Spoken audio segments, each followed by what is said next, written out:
That was worth waiting for. So I'm in hyperspace. Okay, so hyphenation space is what we're going into this hour, and TeX82 is using a brand new hyphenation algorithm of Frank Liang, who I've noticed is in the audience here to correct me in case I make any terrible errors. This is going to be described in his thesis that comes out, any day now, I guess it is, isn't that right, Frank? And I'm going to first explain to you the way it works, and then we'll play with it a little bit so that you get some idea about it, and then I'll show you how it fits in the TeX code. This, of course, is a special interest to people in foreign countries, so that they'll be able to use TeX with other languages. However, I have to mention that at present it will only support one language at a time, at least per paragraph. It would be rather difficult, the way I described hyphenation, saying that the second pass would go through and hyphenate every word. But what if the word is, the paragraph is half in Hebrew and half in English or something? We only have one hyphenation tables that we're using all the same through. So there's other problems with that, of course, too, because there's left to right versus right to left. But we're going to assume that we're using only one language at a time anyway. And if somebody wants to extend it to switch between hyphenation tables and so on, well, that's a what's it node that could live there in the paragraph. When you pass the what's it, it could select hyphenation table such and such. Now the hyphenation is based on idea of patterns, which is one thing that unifies many of the things in the ad hoc hyphenation algorithm that we used in the present version of TeX. If I have a pattern that's, for example, A, B, 2, D, and I put zeros on between when there is no positive number. This would mean that if there was a word, if I'm trying to hyphenate a word that contains a subsequence A, B, and D, then I would try to insert a 0 before the A, the 0 between A and B, or 2 between B and D, and so on. I do this for all patterns. I take the maximum of the numbers that apply. If the final result is odd, it's a place for hyphenation, and if it's even, it's a place where I don't hyphenate. So 0 is even, so I wouldn't hyphenate there. If I put a 1 in here, that would be a good, suppose I put a 1 here, and that would say that's a good place to hyphenate. A, B, D, that would say put a 1 there, so hyphenate there. But then you look through all the patterns that you did with zeros and ones, and you got some bad cases. So then you can go and say, well, but let's suppress it if it fits in this pattern also, and the 2 will then knock out a 1 because it's even and higher than 1, and we're taking the maximum. And then if we still don't get enough hyphens that we want, then we can put 3s in there, and they'll override the 2s. And so this was the genesis of the idea. The neat thing is how well it works with the right pattern. So let's take a look at some examples. Now I guess first of all I could look at the patterns that Frank generated on Sunday. So let's see. That's edit P5.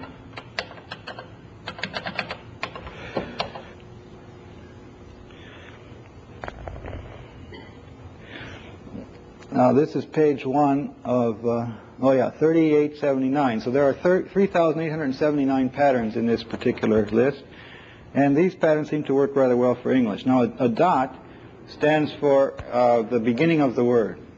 So the first pattern is beginning of the word A, C, E, and the 4 means between the 4 and between the C and the E.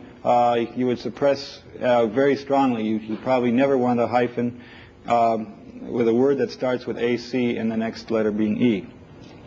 The next one says if you got a word that starts with you don't want to hyphenate there, and so on. Okay, these are the things. Let's take a look at line 2000. You get some of the, we're in the middle of it now. Here's a LP saying don't hyphenate before the pair LP. But here's a strong case for hyphenation, LPA hyphen B. Okay, yeah, you can move to a seat where it's easier for you to see the monitor. LPA, if you've got a letter that has LPAB, I can't think of any right now. What would be the word for that? Then you want to break there with very strong 5. So odd numbers are for hyphens, even numbers not for hyphens. Okay, so that's what the patterns look like. And now if we see what actually this algorithm can do, we take a look at at some sample files. There are several of these, and first let me show you the one that's called except hyphen. Let's see, that's IP.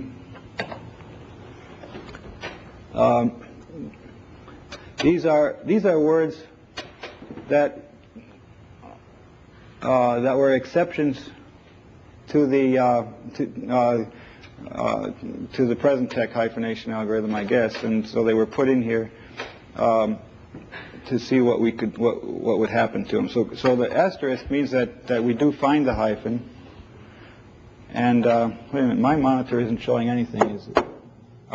But yours are working. Oh, here it goes. Okay.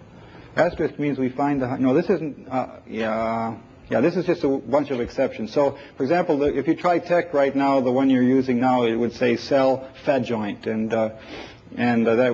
this was in a collection of words that were a little bit hard to hyphenate. Asterisks show the hyphens that this new algorithm will find, and the hyphens are the ones that it didn't find. Didn't do well on this one. Let's try the next one. Those tend to be hard words. This next one, TeXcom. These are the words that were listed in the appendix of the TeX manual as being words that computer scientists were interested in, and what we wanted to get we wanted to pick up some of the hyphens, and so the asterisks here almost everywhere mean that we've picked up just about every hyphen on these words. So algorithm, computer gets hyphenated. Declaration, we missed the hyphen after the C there. Subroutine, say. Okay, so these words all got pretty well hyphenated. Now, if we want to look at the whole dictionary, and this is Webster's Pocket Dictionary. That was the dictionary that was largely the basis for these hyphenation patterns.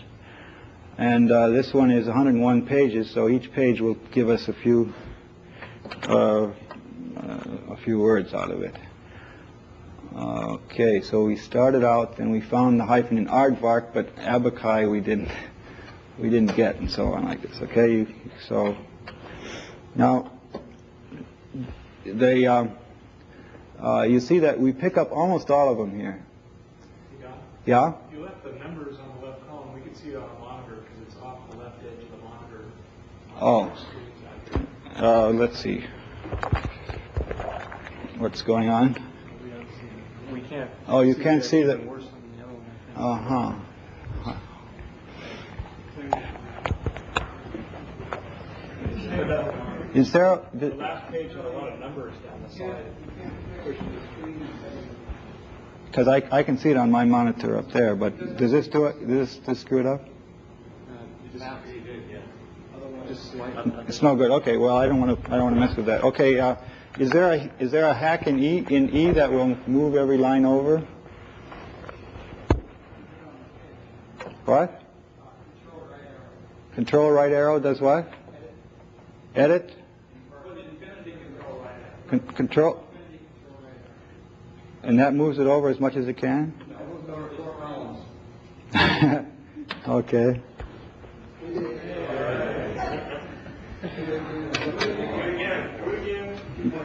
You do that again? Okay. Well, our computers are wonderful.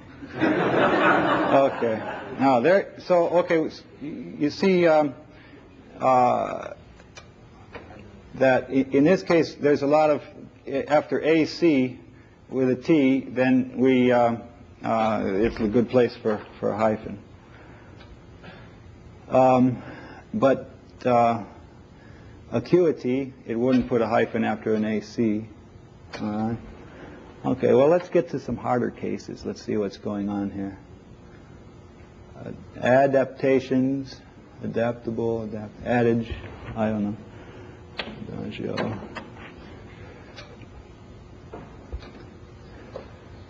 You see, sometimes you want a hyphen after 2D, after the second D, and sometimes not.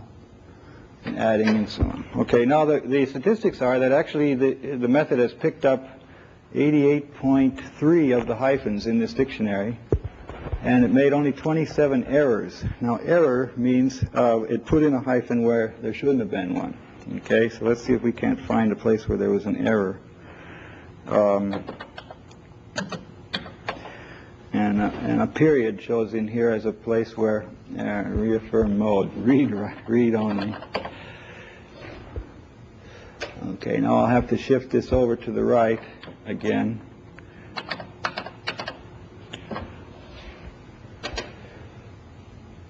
What happened? It just did it from that point on. Okay.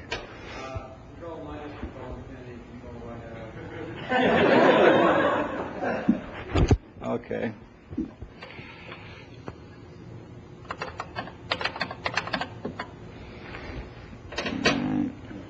No. Well, that's okay. We don't care. I was only interested in this associate. So it put in a hyphen there on associate, and that was considered an error. Well, why is that? It's because apparently the dictionary lists that word twice, once with a hyphen and once without a hyphen. Okay? So that's not such a bad error. Associate is the noun, and associate is the verb. And according to the dictionary, in one case you would consider it to be a three-syllable word, in one case a four-syllable word. Okay, so if you really are upset about that, then we would put that into the hyphenation exception dictionary that TeX has. All right, so that's one of the 27 errors, and so you get an idea. So where should I look in this file? If people have some idea, some of the hard ones are where we start with DE or something like that. Let's take a look at that. Page difficult. Okay, around difficult. Let's see. First of all, I go to page 1. That's the directory to the whole file. Read only. Okay, so let's see. By the way, this gives you a fairly random look into the file, too, for words. We're hitting all of these pretty well. Difficult is going to appear in page 26. Let's take a look at some of these others to get an idea. Forger didn't get hyphenated there, but who would want it to come out forg anyway, you know. Genesis, we missed one of them. We don't really care, those that are 2 from the end, because TeX isn't going to hyphenate 2 letters away anyway. Okay, I said page 26 was where we could look for that. So page 26 is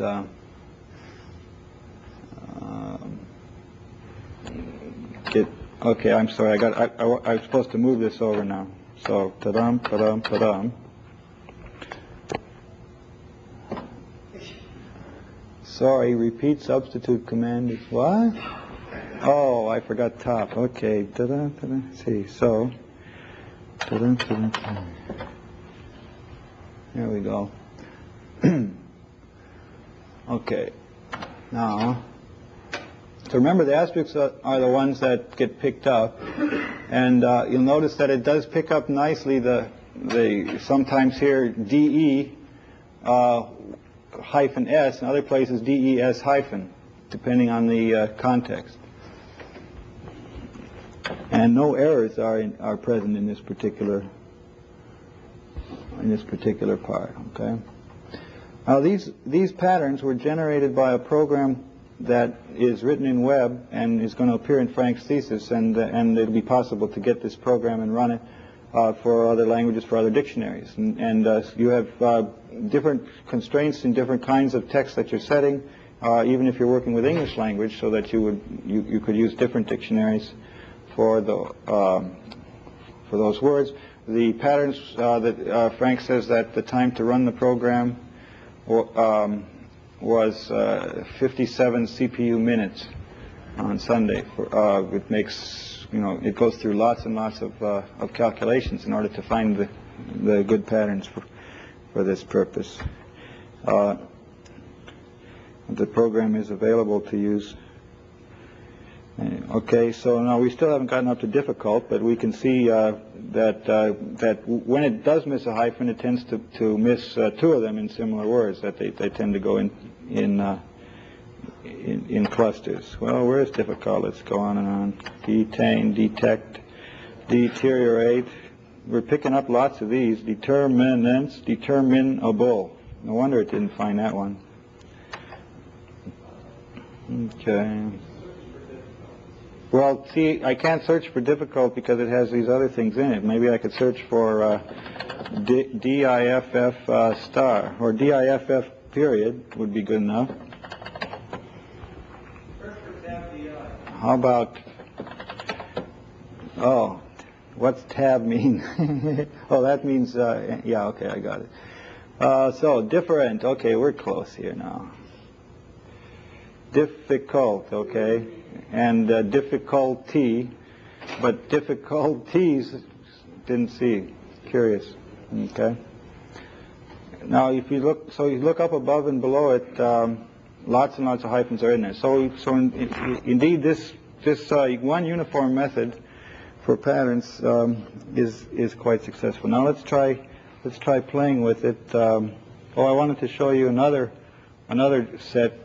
Now we took another dictionary that we got from commercial firm for newspaper setting, and ran it through a previous set of patterns and looked at all the things that didn't work in that case, and then made sure that, and they were words that weren't in the Pocket Dictionary, weren't in Webster's Pocket Dictionary, but still were common. A lot of them are modern words, words that have gotten into the language recently, or more of some interest. We wanted to make sure that we didn't make errors on these words. For one reason or another, they weren't in the Pocket Dictionary. So. Well, Afghanistan, we don't seem to find any hyphens in. Oh, yeah, right.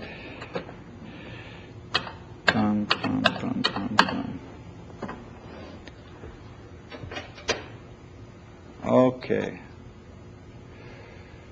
So there are some of these words that these were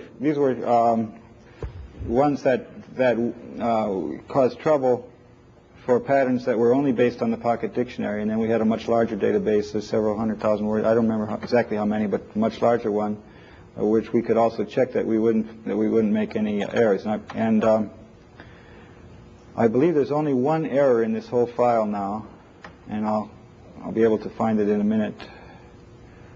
Now this cryptanalysis, this is one that was hyphenated wrong in my article in Scientific American. I remember that one. It came out cryptanalyze or something like that, Okay. Digitize. The ones that we're kind of interested in. Actually, this list of exceptions included some things like dumbhead that were kind of interesting, and a surprising number of obscene words.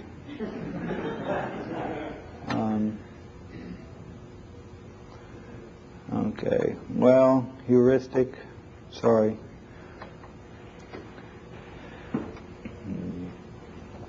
Joystick, we didn't pick up the hyphen in this. Terrible. Okay.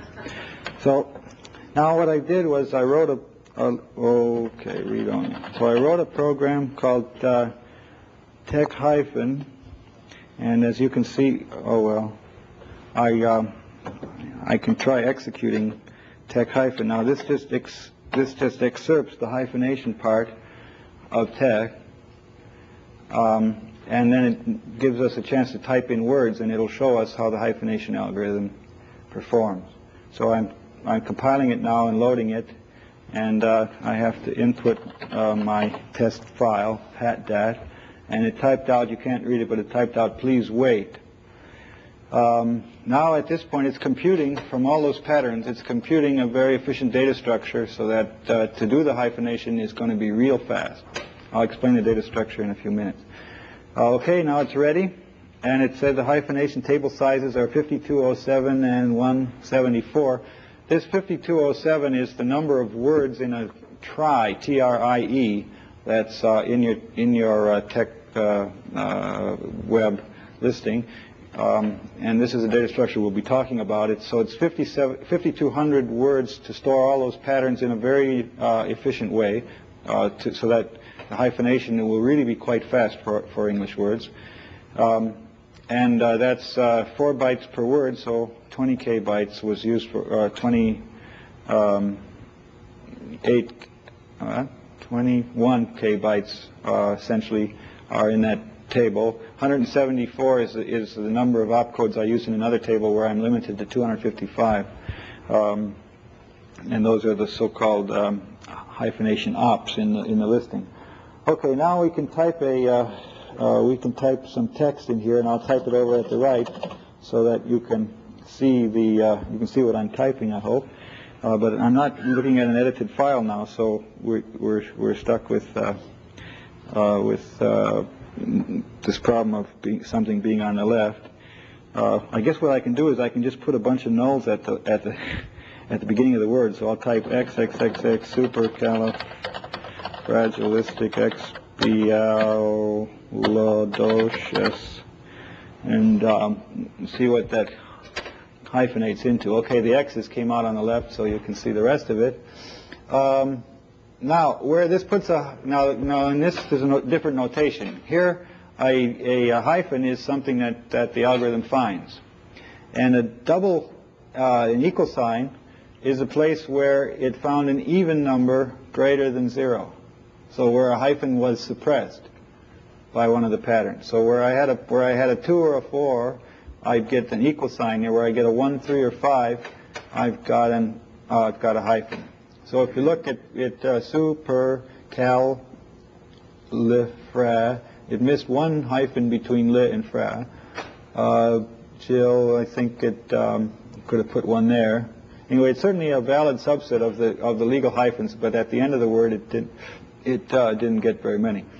Now, this, of course, is a word not in the dictionary, but you see that we'll find words that are English-like, and it'll do pretty well on those words. I'm willing to take suggestions from the audience if you want to try any word. Excuse me? Record. Somebody wants to see if therapist comes out as the rapist.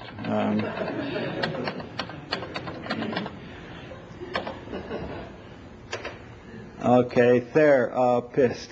Okay. The other one is weeknight, coming out as a wee night. Isn't that the other one? Yeah. Or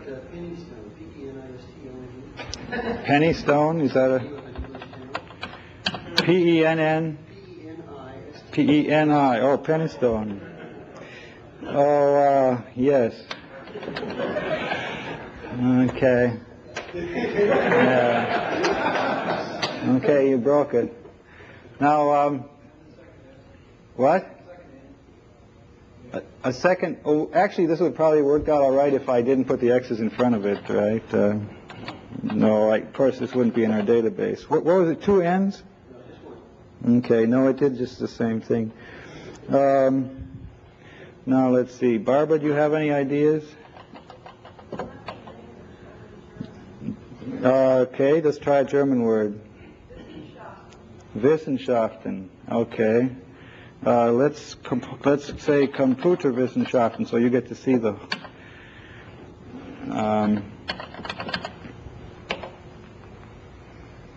Computerwissenschaften. It worked. Okay. Now somebody said record, And that, it turned out, was one of the errors in that other file. It found either record or record, one of the two. And the same thing for progress versus progress, and the same thing for one other case, present and present, right. So they've all now been added as exceptions in the hyphenation exception list, 7 of them altogether. And so if I type record now, it will just not do anything to it, because it's been an exception where I said don't touch it, don't touch that word.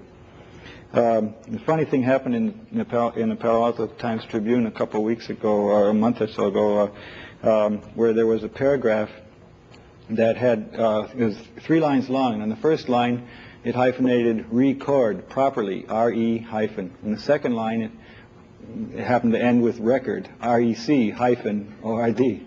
And on the third line there was a completely wrong hyphenation. I forget what I saved the example. I'll make a slide out of it. But it must have been done by manual intervention. But then they let the automatic algorithm go on for the rest of the paragraph, and it blew it. Yeah. So right now I have 7 exceptions in the dictionary. So when we generate the patterns, then we look for the dots in the resulting file, and we decide whether those dots are real errors or not in our minds. Sometimes there's bugs in the dictionary, and the ones that we are upset about, like I could have put associate in there if I was upset about it, then make a dictionary for that. But this percentage, 88% found with a very compact table, it compares very favorably with any other method that was known to get an approximation for this. And what was the corresponding figures for the present TeX algorithm, Frank? Do you remember? We pick up about 40% now. I thought it was only in the 20s, but maybe, I guess you're right because we got so many prefixes in there. Respite.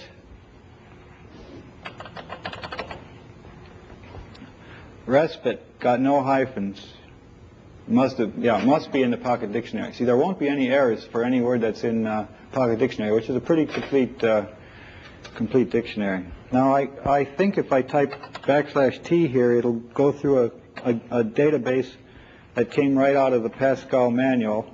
I typed in every word of 5 letters or more out of the Pascal manual, and well, I guess you can't read it now, but I'll tell. If Springer didn't get hyphenated, Verlag did, Heidelberg did.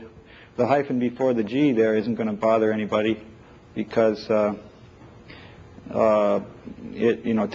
doesn't use the hyphens at the very end of the word. Berlin came out okay, Pascal okay, Manuel okay, Report okay, Kathleen yes, Jensen no hyphens at all. Niklaus, that's fine, I think. No? No? Okay. Well, then it wasn't. But to an American it sounds fine, so it's based on English, so it must be okay. Preface. No, what I mean is our hyphenation patterns are supposed to work for English, you see. So, version, programming, language, drafted, followed, spirit, algol, languages, extensive, development, phase, didn't get hyphenated, first didn't, that's good, became operational, publication, followed, it's working. Interest, development, yep, it's all doing fine there. So a booklet consists, parts was not hyphenated, I'm glad to see. So all these things done it okay. Let's start at the end. We got some more French word here. Pierre Desjardins. Criticism, suggestions, encouragement. Helmut Sandmeyer, Switzerland. Okay. So that's the way this thing performs based on these patterns. And if you look at the details of the words, it really is something that has promise of working even better in languages other than English, which English is weirder in this respect, I think, than than other languages are. So the success of this looks quite promising for just replacing this by another set of patterns. All the patterns are being put into basic TeX. In other words, your format, when you start running TeX at all, it knows no patterns, and you have to input those as part of your format, and basic will input a file, a separate file that contains the patterns on it, so that people have their own favorite files they can do it. Now, besides patterns that go in, patterns are read only by Initech, and it does a fairly elaborate computation to get the patterns into an efficient form. But then there's also the chance for users to put in their own exceptions, and that's done with hyphenation, and then here you list the words that you want to hyphenate, especially in case you noticed one. We had a statistician picked up a word, there's some 20-letter word I'd never heard of before, and surely wouldn't be in his dictionary, and it was hetero something or other, and if this method doesn't do well on it, then you can certainly put this in. If you're curious about which patterns, which were the 7 exceptions, I guess I might as well flash those up on the screen. That's patdat file.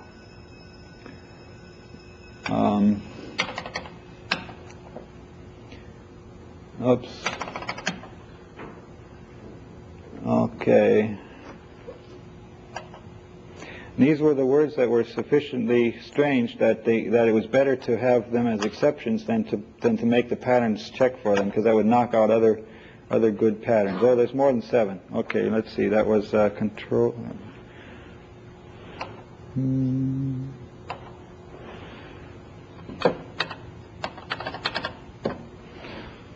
So declination, obligatory, philanthropic, presence, progress, reciprocity, records, retribution, and rhetoric.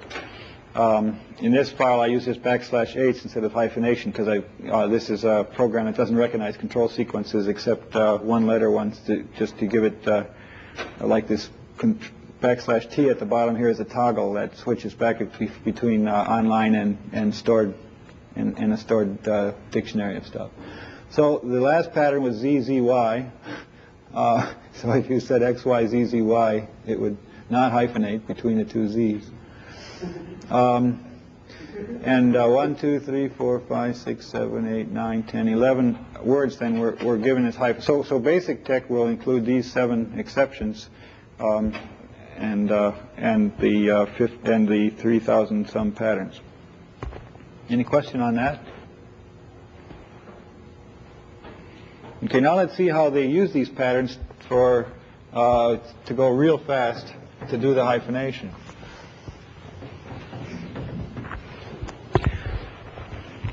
This idea of a trie is a data structure that I discuss at some length in my book on sorting and searching, and another word for it is a digital search tree.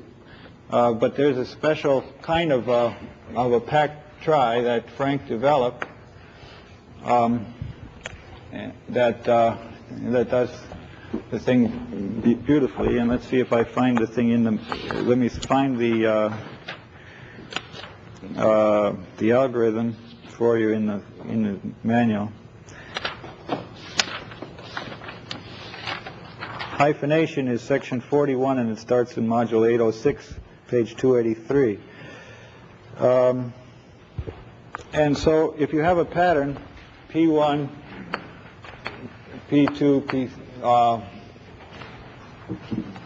well,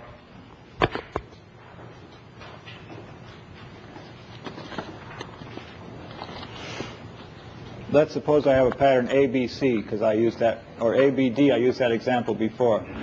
So to find this pattern to see if there's anything in the tree for ABD, we could set Z1 to A, and then Z2 would be set to trilink,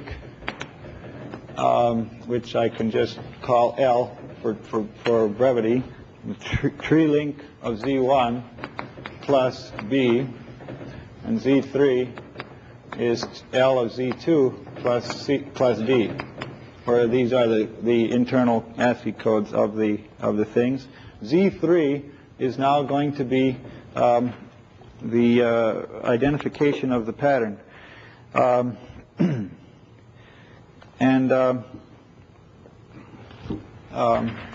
However, I have to have a check that this pattern is legitimate. Well, let me see. So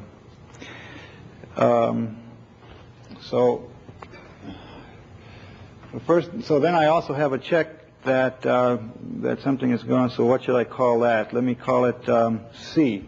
C of Z1 should equal A. C of Z2 should equal B, and C of Z3 should equal D. If any of these conditions fails, then there's no pattern in the dictionary. But if all three of these conditions are true, then Z3 is a number identifying the pattern ABD.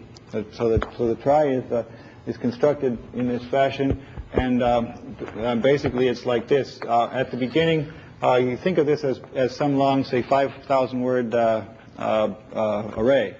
And we start out and we look in position 97 of the array, and we put that number in Z1. We set Z1 to 97 and look at C of Z1 and see if there's an A in there. If so, then good. At least we have at least one pattern starting with A. Then we look at L of Z1, which tells us another starting place in the tree, and that's for all patterns starting with A, you see. And L of Z1 might be 15, say.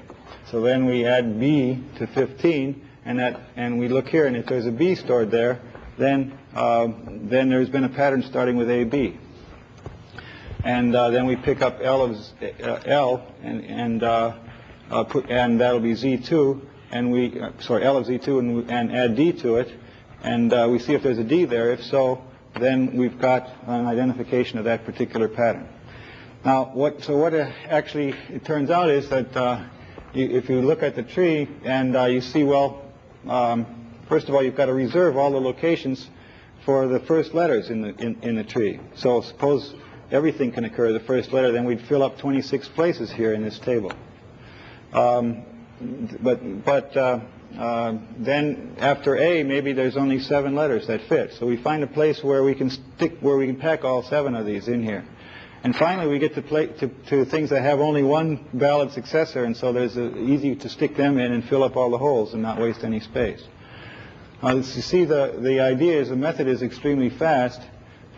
We just have to check one thing and fetch, add, check, fetch, add, and we've identified whether the pattern occurred. And the actual code for this is, I think, module 810.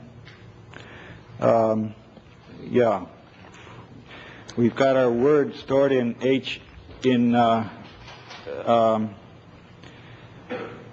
let's see, we've got our word. Let's see, module 810.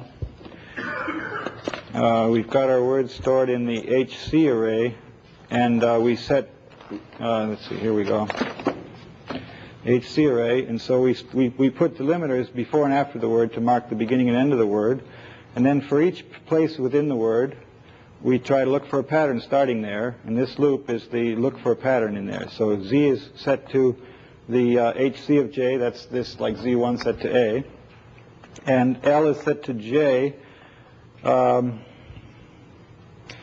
This is our starting position. While HC of L is equal to trichar G, trichar is my C that I was talking about. Then I continue and I go ahead. As soon as I get to by the way, the pattern might be of various lengths. There might be a pattern of length 3 and also a pattern of length 4 starting at a given place. So I also look at Z1 and Z2 to see if there's a triop stored with it. A triop means that we have found a pattern there. And so in that case, then I would go through and store maximum values in the Hive table as I'm supposed to. Usually it'll be min quarter word, which means null. So then I increase L, and Z set to the next element plus HCl, and go through the loop again. So just a few instructions per iteration, and the loop almost always dies out very quickly. At the end, then, we have something that will contain odd numbers or even numbers, depending on whether we should put a hyphen in or not. Okay. The hyphenation exception table is kept in a hash table with a technique called ordered hashing. That's of a little interest too, but I won't go through it now. And first we look up in the exception table to see if we got a hyphen. If that fails, then we go through the pattern matching process like this. And in both cases, we're gonna finally store the patterns in this hyph thing, which will be either even or odd, depending on whether we want a hyphen there or not. Any questions on this? Okay. Now, there has to be a definition of what things in a paragraph we try to hyphenate. Well, hyphenation is shut off inside of a math formula, but we also want to be sure that we could try hyphenating words that are surrounded by quote marks or parentheses or something like that, followed by punctuation. We don't want that to interfere with our hyphenation process. And so TeX on the second pass does the following thing. It starts out a space and then passes after the space until it gets to the first letter. So this could pass over quote marks and parens of things like that till it gets to a letter. And then starting at that letter, if the letter is uppercase, it makes sure that that we're supposed to be hyphenating uppercase. It only looks at the first letter of the word. If the first letter is lowercase and the second letter is uppercase, we'll try hyphenating in any case. And for this purpose, the definition of a letter is not using the Checode to see whether the Checode type is 11 or 12 for other char, but the definition of a letter is something that has a UC code value. That's the uppercase or the LC code. I forget one of the two. I think it's LC code, lowercase code, non-zero. If the character has LC code non-zero, then it's considered a letter. So standard thing is, for example, LC code of lowercase a is lowercase a. LC code of uppercase a is lowercase a. This is the way you convert uppercase to lowercase through the LC code table. And it's intended, of course, for large alphabets and other foreign alphabets, so that we have an idea as to what it means to convert to lowercase, because we convert everything to lowercase to look it up for hyphenation. And then afterwards, after we know the hyphenation patterns, then we put the hyphens, of course, in the original word, preserving the uppercase and lowercase the way they were. Yeah. Dan? How do you tell if it's a capital? If LC is not equal to itself, it's uppercase. It's considered uppercase. So that's, yeah. And then we go until we get to a non-letter. And then we go until we get to sort of a safe point. So a non-letter might be a period or a comma or a quotation mark or something. Then we go till we reach either a glue or penalty or something like that. Now, if we reach either before this word or after the word, if we reach a dangerous thing like a box, then we give up. So before the word and afterward, it's supposed to be innocuous stuff. So if there's a discretionary hyphen, it's considered dangerous. It means that the author has said how he wants this word hyphenated, so we don't touch that. So if we run into a discretionary hyphen anywhere in this process, we assume that we've been given already the correct information about this, and that shuts the whole process off. If we run into a box, that turns it off, and a couple other things would turn it off. A math formula, for example, would stop it, but penalty would say we're at the end of a word, penalty or glue. So those are so really we cover all the common cases of text. And there is another slight clarification has to be made. We're passing through ligatures here. as well as kerning, kerning little pieces of space that have been inserted into the word for typographic effects. And let's talk about those. Well, kerning we just ignore. We just bypass kerning and collect the word that would be there if the kerning wasn't there, and try to hyphenate it. Then we put the kerning back in again. Talk about how to put the kerning back in again also. Now, but ligatures. Suppose you made a ligature out of a letter and a non-letter. So maybe somebody gave a ligature for left parenthesis C, something like that. Well, I'm sorry, I'm not going to worry about weird cases like this. So a ligature, if a letter is in the middle of a ligature, I don't start hyphenating there. I'll start hyphenating after it. And at the end, similarly, if there's a letter followed by a non-letter in the ligature, I will chop that letter off and not consider it part of the word being hyphenated. So what we actually have here is the word being hyphenated is given by nodes and not by parts of nodes. It's not the part of a ligature at the beginning or the end, but we definitely have a set of nodes in our horizontal list that's a word that we consider a candidate for hyphenate. This set of nodes, which consists of either character nodes, ligature nodes, or kern nodes, is the candidate. It expands into the candidate for hyphenation. And so it's not. We don't split a ligature between punctuation and letters. That would be weird to try to handle that. Okay. Now we got this word as a candidate for hyphenation, and if it has fewer than 5 letters, we don't bother with it. So we've got to have 5 letters or more.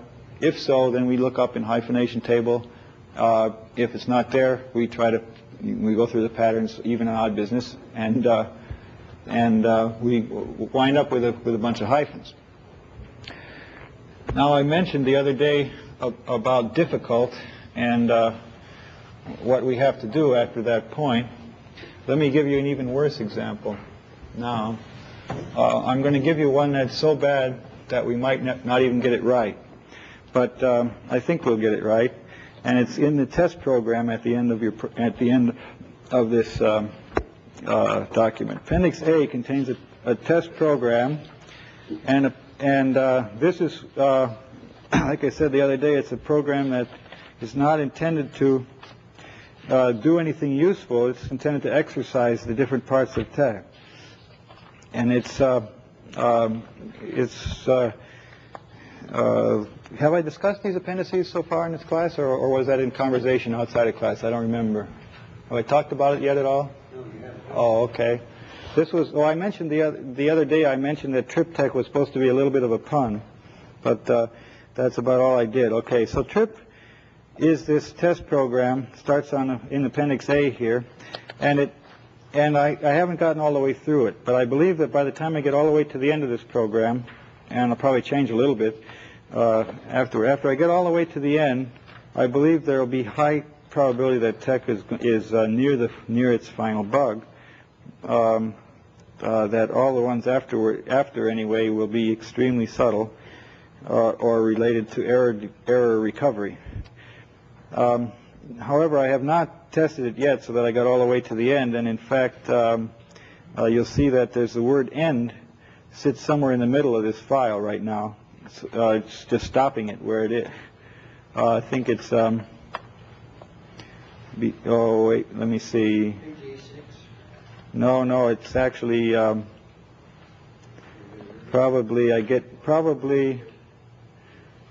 end is right there. It says temporary ending on page 1-3, temporary ending, and that's just where I looked up hyphenation of a very strange word, B, 6 B's there. And I set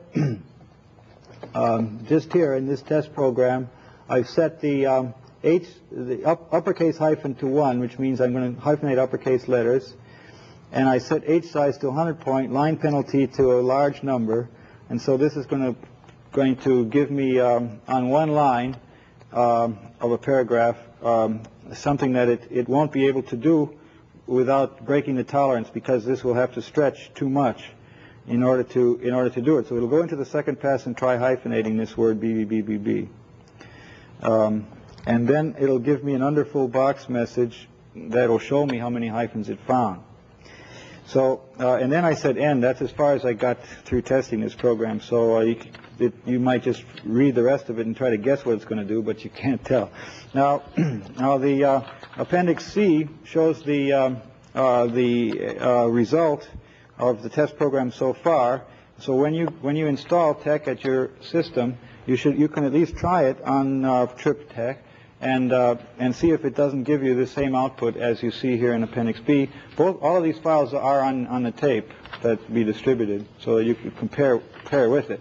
And at the very end of that, Appendix C will be what it did, this underfull box message that it gave us for the BBBBB, and it's here on the bottom of page C9. The short version of it says we're in font 20, and it hyphenated BB hyphen B hyphen 3 Bs.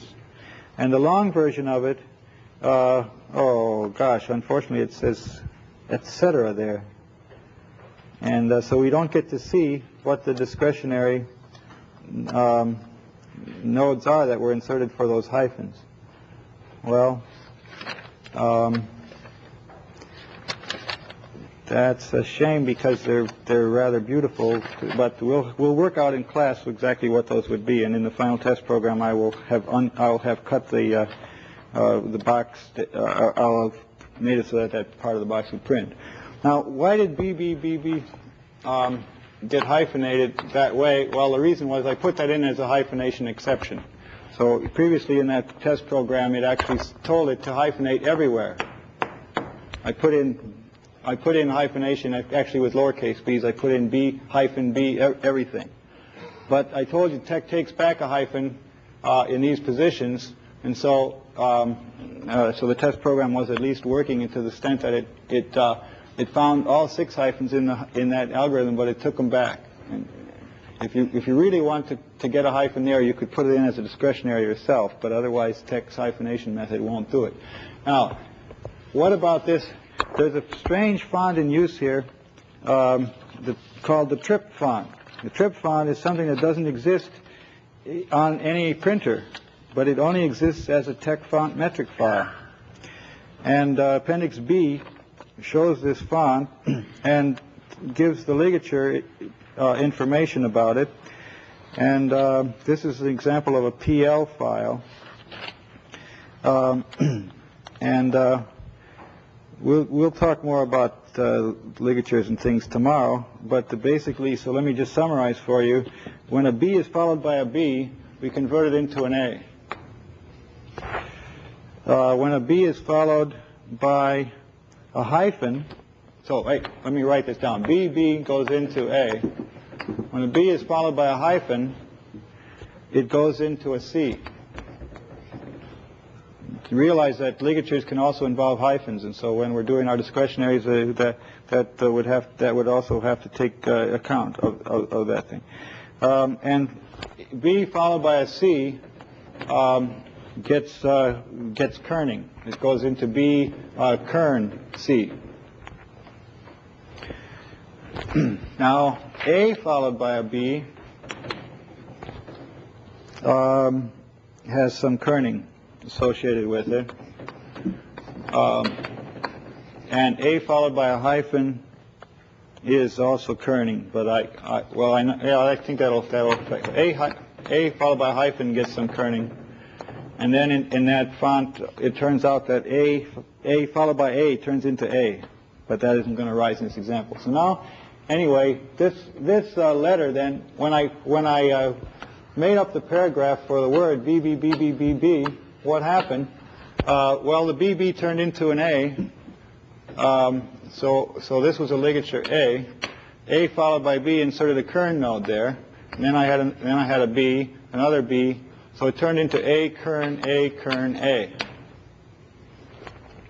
And that was what was in the list when the paragrapher started to work on it.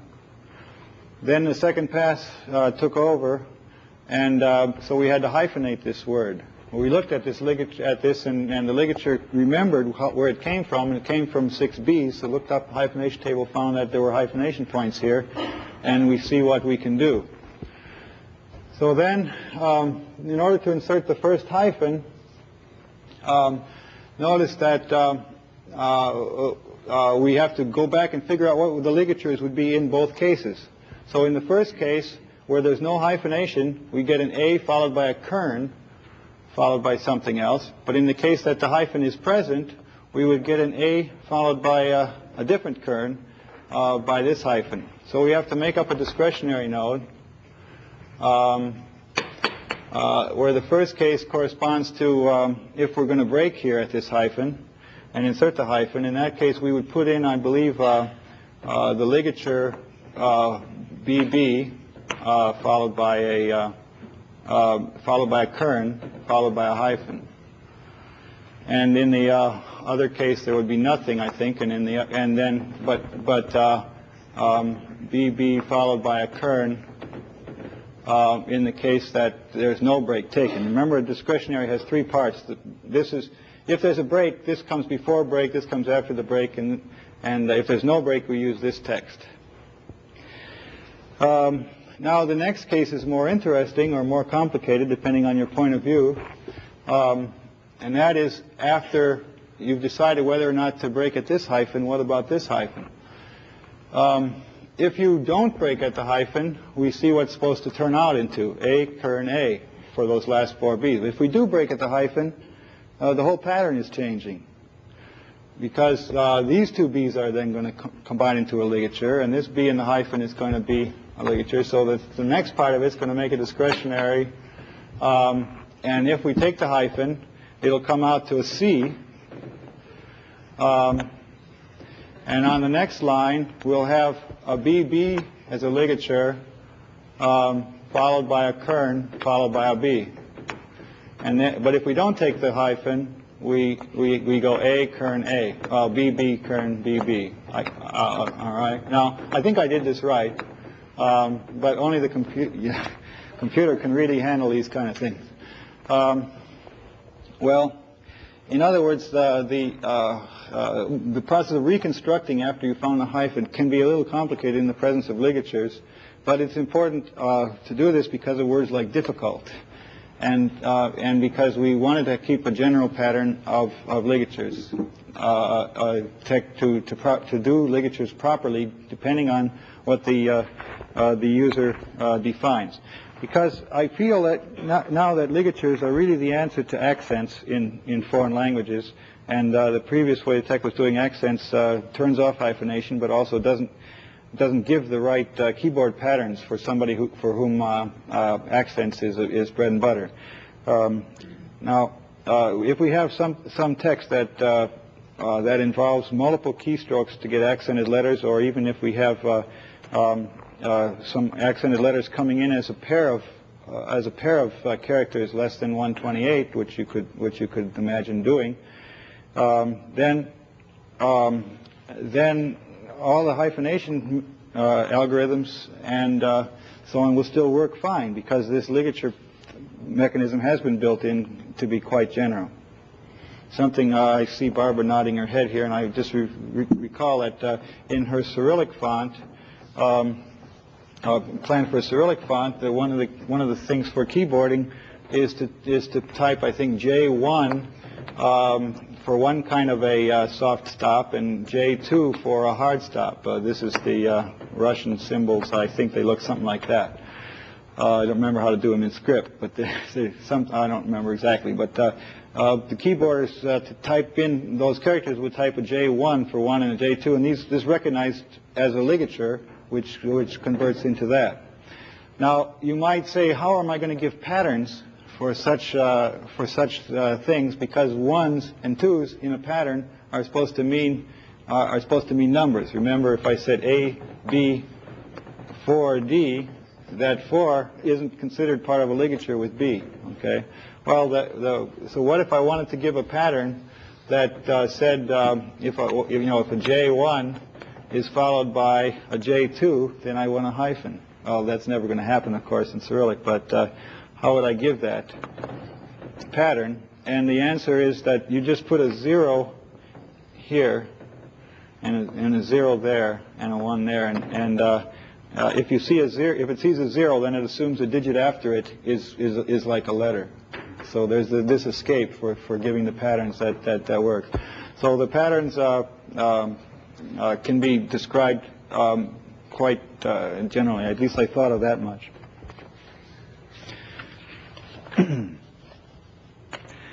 Now, so people in foreign languages will have a chance to get Frank's program that will generate patterns for them, and they can compare it against dictionaries. I think this is one of the more fun programs to play with different dictionaries and to see what happens with them. Any questions on that?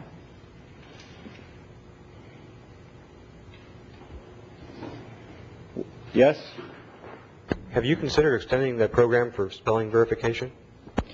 Yes. No, I haven't, but Frank has. And Frank's thesis discusses, it turned out that this packed trie structure is a extremely compact way to represent a spelling checker. And it's a good, and so it has two good uses, and probably the best method known for quick spelling checking. All right, good comment. Yes? Yeah, how do you handle apostrophes? How do I handle what? Apostrophes in words. Apostrophes? Well, they could be put into hyphenation patterns if you wanted to, or else it would be the end of the word, and we would hyphenate only up to the apostrophe. Okay, because I was thinking of something like French, where you have a lot of words that begin with L apostrophe followed by the word. Right. Yeah. Good point.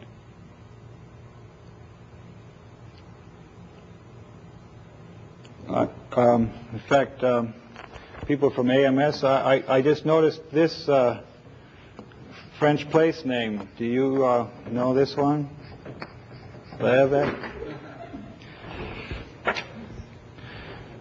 The director of American Math Society is Levesque, and he capitalizes the V, and I just noticed here was a place where the E was capitalized. But these words, probably in French we would want to strip off the prefix like that, or else just put the words in the dictionary and make up the patterns on that assumption. See, in our English dictionary we put in the words ending with S and ED. All those things are in this dictionary so that the patterns will be recognized without having to strip off suffixes. And so this probably is an analogous thing.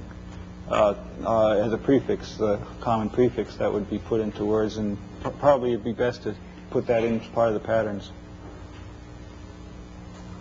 Okay, thanks a lot. So tomorrow the 4 sessions are specifically on system-dependent things, and if the man wants to ask me what I would recommend to read tonight, I would say, well, there's a couple of good movies on in town.